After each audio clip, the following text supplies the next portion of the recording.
mentioned like time of crisis, working through it.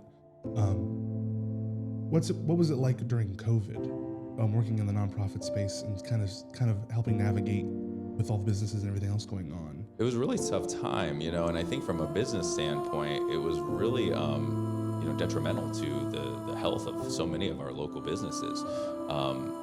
We've really been also dragging ourselves out of a disconnected point, I think, from COVID.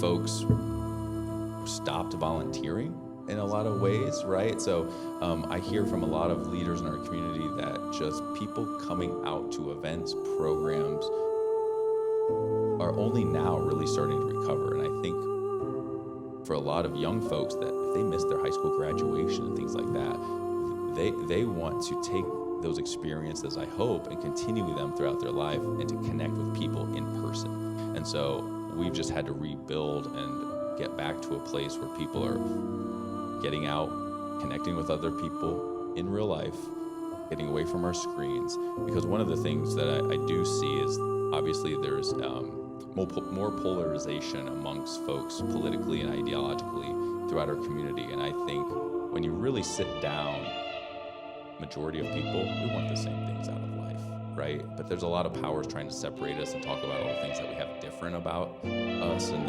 that we believe in what we want. And I think if we can get people together to talk about solutions and how we can work together to make our communities the place that we all want to have for our next generation, then we can start looking past what might make us different and look at the many, many, many things that make us look the same and the things that we want in the long term. And so if we can just get people in the same room together, sitting down, looking each other in the eye, it'll be a better path forward.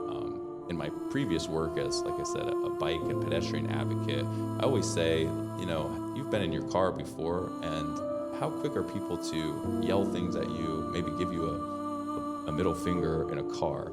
But if I'm on a bicycle, and if I'm in the grocery store and I accidentally bump somebody with my cart, that's never happened to me one time.